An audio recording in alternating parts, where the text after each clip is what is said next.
Hello friends, ఈరోజు వచ్చేసి వినాయక చవితి వస్తుంది కదండి. వినాయకుడి కోసం ఎంతో అందమైన యాలకుల మాలని ఎలా ప్రిపేర్ చేసుకోవాలో మీతో షేర్ చేసుకుంటున్నానండి.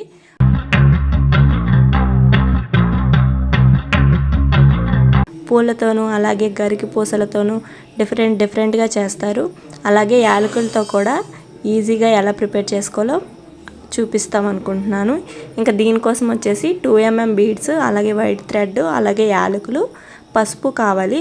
ఇంకా పసుపు వాటర్లో యాలకులను వేసేసి 1 నిమిషం పాటు కడిగేసుకొని బయటికి తీసేయాలి. ఇవి ఎక్కువసేపు నాన్న విరిగిపోతాయి, అలాగే ఎండివి గుచ్చినా కూడా విరిగిపోతాయి. అందుకోసం అనేసి ఇంకా థ్రెడ్కి సూదిని ఎక్కించేసుకొని దారానికి కూడా పసుపు రాసేసుకోవాలి. నేను ఇక్కడైతే సిల్క్ థ్రెడ్ అంటారు కదా, అది యూజ్ చేస్తున్నాను. మామూలు దారమైన యూజ్ చేసుకోవచ్చు.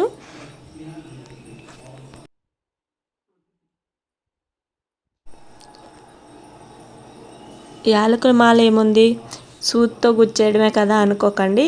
కొంచెం అందంగా డిఫరెంట్గా ఎలా చేసుకోవాలో ఈ వీడియోలో మీతో షేర్ చేస్తున్నాను. ఇంక ఇప్పుడు బీడ్స్ని కూడా కొద్దిగా వాష్ చేసుకొని ఒక ఎలాచి, అలాగే 2 పూసలను అయితే నేను ఎక్కించుకుంటున్నాను. మీరు సింగిల్ పూస అయినా ఎక్కించుకోవచ్చు, కొద్దిగా పెద్ద పూసలైనా మీరు యూజ్ చేస్తే 1 పూస అయినా సరిపోతుంది. అయితే ఇప్పుడు ఒక ఎలాచి,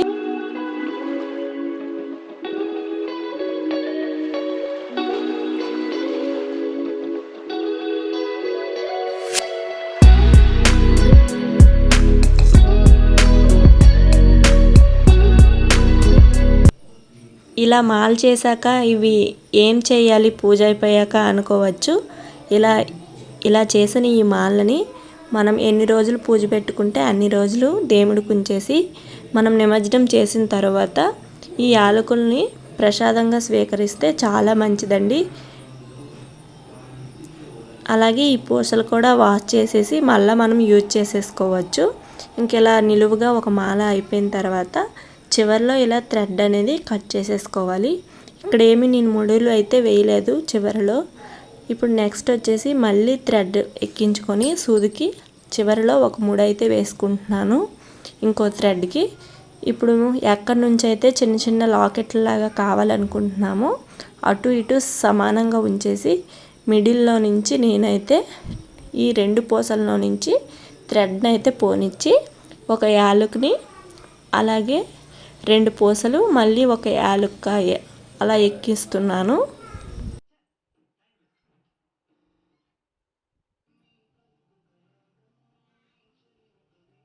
ఇలా కుట్టేసిన తర్వాత నెక్స్ట్ వచ్చే బీడ్స్లోంచి మళ్ళీ దారాన్ని పోనిచ్చి మళ్ళీ సేమ్ రిపీట్ చేయాలండి. సో మనకి ఇక్కడ చిన్న లాకెట్ లాగా రెడీ అయిపోతుంది. ఇంకా మీరు ఎక్కువ కావాలనుకుంటే మనం ముందు అల్లుకున్నాం కదా థ్రెడ్, దాని చుట్టూ కూడా ఇలా లాకెట్స్ లాగా వేసుకుంటే ఇంకా అందంగా ఉంటుంది. నేను ఇక్కడైతే 5 లాకెట్స్ వచ్చేటట్టు కుట్టుకుంటున్నాను.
చూసారు కదా, ఇలా అన్నమాట.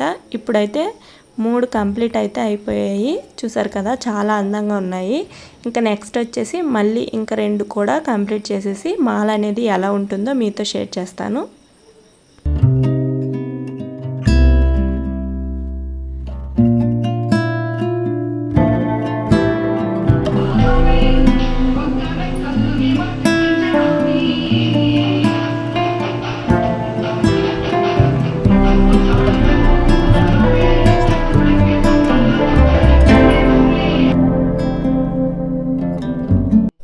ఇంకా ఫైనల్గా లాస్ట్ కూడా సేమ్ అదే ప్రాసెస్లో కుట్టేసుకొని నెక్స్ట్ బీడ్లోంచి థ్రెడ్ని పోనిచ్చి ఒక నాట్ అనేది వేసేసుకోవాలి.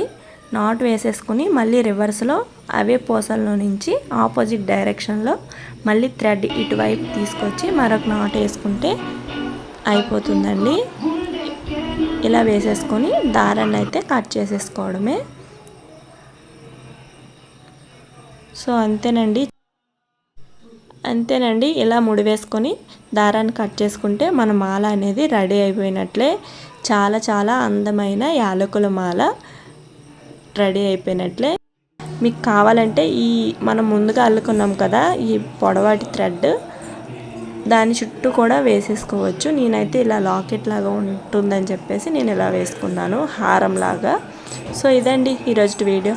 మీకు ఈ వీడియో అయితే నచ్చింది అనుకుంటున్నాను. నచ్చితే please like, share and subscribe. Thank you for watching. Bye bye friends.